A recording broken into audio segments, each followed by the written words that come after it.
I would like to note that Commissioner Bennett did call and said that he is not feeling well today, so he will not be here. Next is the approval of the agenda. Move approval. Second. There's a motion and a second. Any discussion? Roll call. Parker? Aye. Rettman? Yes. Bennett? Carter? Yes. McDonough? Aye. Ortega? Aye. Reinhardt? Aye. Approval of the minutes from September 21st. Is there a motion? Move approval. Second. Discussion? Roll call. Parker? Aye. Rettman? Yes. Bennett? Carter? Yes. McDonough? Aye. Ortega? Aye. Reinhardt? Aye. Next is the administrative agenda, and I would just simply like to note that item 10.5 is as revised. Commissioner Parker. Okay, I'll move item 10.1, 10.2. I want to pull 10.3, 10.4, 10.5 as revised, 10.6, 10.7, 10.8, 10.9, 11.1, and 11.2. Pull them. Which one? 11.2. Okay. I just have a couple of questions. Okay. Second. Roll call. Parker? Aye. Rettman? Yes. Bennett? Carter? Yes. McDonough? Aye. Ortega? Aye. Reinhardt? Aye. Item 10.3 is the request for temporary easement to perform environmental and geotechnical testing and monitoring. I think you probably pulled this just so I'd have to say that, didn't you? Yes, I did. Say yes again. Is there a motion on 10.3? I'll move it. Second. Commissioner Parker.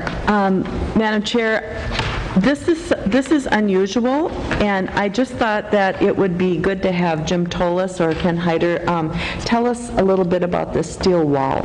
Sure. Madam Chairman, members of the board, this particular request relates to installation of a steel sheet wall adjacent to a Super America station as part of our Rice and 36 interchange reconstruction. We are invoking a law which allows us to do proper environmental testing as part of that installation to ensure public safety and the integrity of the tank system is maintained.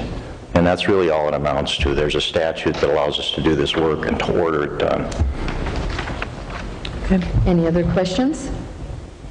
Thank you. Appreciate the explanation of what it is and how we are going about it. Any? Okay. Any further Madam discussion? Chair, it protects all parties by doing the environmental. Absolutely. Port Authority has done those in some places. We've done them in others. Seeing no further discussion, roll call, please. Parker? Aye. Rettman? Yes, ma'am. Bennett? Carter? Yes. McDonough? Aye. Ortega? Reinhardt? Aye. Item 11.2, is there a motion? So moved. Second. Commissioner Rettman. Madam Chair, and I don't know if Rich or Julie will have to fall back into her former days, or I don't know if you remember that anymore, or if I just can ask, how often are we really at total capacity on any of these? Because there's this line where it says cost at capacity per day. Do we ever hit capacity? And if you don't have it, could you just send it to us in writing? Madam Or have Chair, someone- Commissioners, I know that we do hit capacity in several of these institutions, but we will get you the specific I information. just wondered if it's like, 3 days out of a year, or if it's more like 50% of the days, because it changes the recovery rate pretty dramatically, just the Absolutely. way I was looking at it, and I just thought, I wonder, do we ever ebb towards capacity in all of them and at that level? Madam Chair, Commissioners, as you recall, in the detox center, our contract with Dakota County was exactly about getting to capacity so that we could spread more of the fixed costs and have a lower cost per participant for both jurisdictions. So that is always our goal. So I just, Madam Chair, I don't want to hold this up because this is just accepting the report, but I do think it's a thing that, we should at least be aware of as a board because, just as a threshold effort. Commissioner Parker? Madam Chair, as long as we're looking at this, I was really surprised at how expensive the Juvenile Justice Center is compared with the others. And I was wondering if there's a simple explanation for that. Do you have anyone here? I don't remember seeing a comparison like this, and this is really interesting to see the, the fixed costs and variable costs and Looks like Madam Chair, we do have some folks from the Corrections Department here. In general, I can say that we have pretty aggressive programming for these juveniles, which will add to the cost considerably. Please introduce yourself and welcome. Good morning, Madam Chair, board members. My name is Steve Pointer, Superintendent of the Juvenile Detention Center. I apologize, I've got a cold, so... join the club. Yeah, right, I don't blame you. And I'm Michael Houghton, Deputy Director for Juvenile Corrections.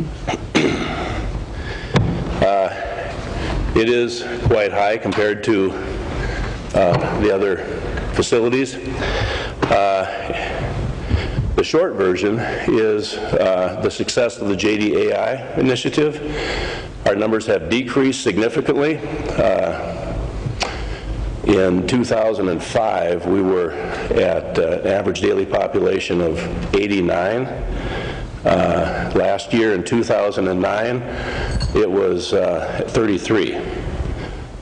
So we have a lot of fixed costs in that. For instance, one example of that is our rent that we pay property management. It's basically about a tenth of our overall budget, so it's $675,000. So we have 3 empty pods, living units that we've closed down, cut staff over the last couple of years. So we've tried to right-size our staffing and address that, but that's the short version of why those costs are so high. Our overall budget has dropped. In 2009, our overall budget was less than it was in 2006, for instance.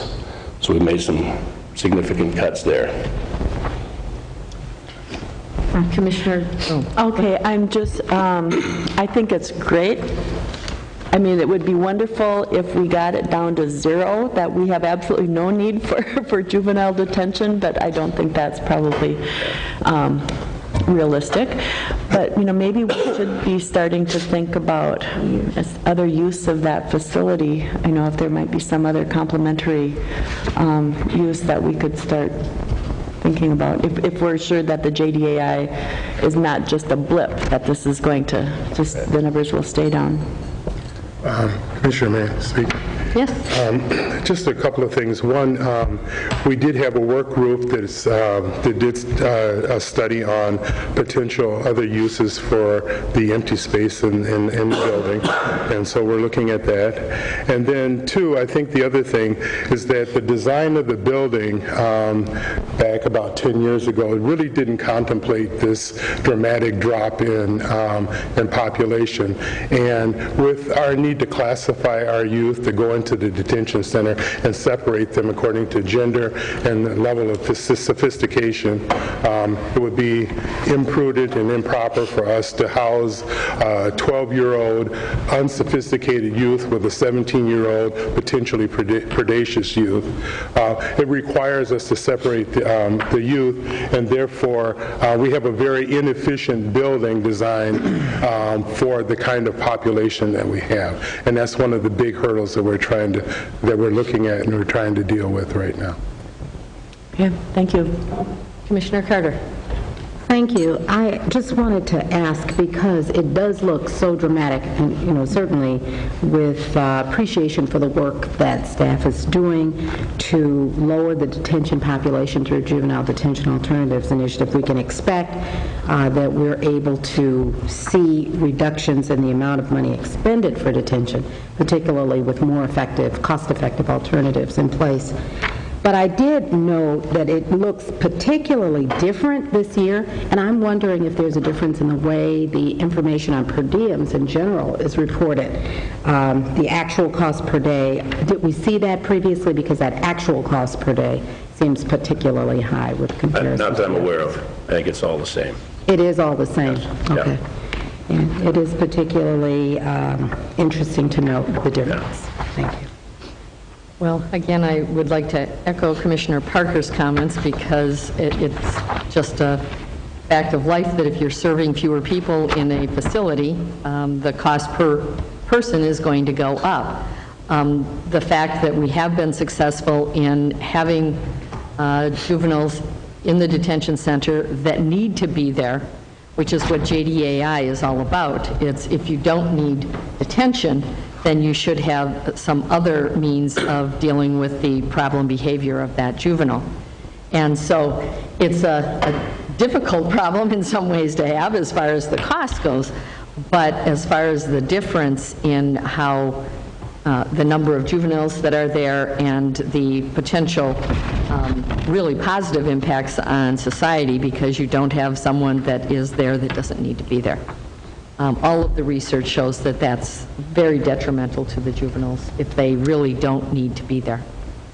Commissioner Parker. Well, I have no idea whether this would be feasible, but one thought does come to mind. Just a few weeks ago, we were talking about the problem with homeless youth, and I don't know whether there would be a potential of having a shelter located at that. You know, I know you don't want to have them together, obviously, but it just seems like that might be if we've got vacant space. Could think about that. Madam Chair, Commissioners, as we study the emergency shelter for youth issue, we will be considering that. Staff has brought that up before. There are a lot of considerations with that model, as you can imagine, but I do want to assure you that we will consider everything, including this. Staff, to their credit, brought this up a long time ago as a potential because they have been aggressively trying to figure out how to better utilize that facility given the change in our programming. And I do also need to note that it's not all just JDAI, which is incredible with the risk assessment instrument and so forth, but we are doing other things. I mean, this board has taken a pretty aggressive approach to prevention. So there are other things happening in corrections and human services and public health that have had an impact on the number of juveniles that actually are in trouble or have problems with the law. And so I think the path that we have chosen as far as trying to prevent crime and knowing that it will cost us less in the long run and clearly have a better impact on society, I think we should be commended for that. The Corrections Department has done an incredible job in implementing and trying to make sure that we are doing the best that we can for these kids. Thank you. Thanks. Any further discussion? Roll call. Parker? Aye. Brentman? Yes. Bennett? Carter? Yes. McDonough? Aye. Ortega? Reinhardt? Aye. As far as outside board and committee reports, I'm looking at my agenda here.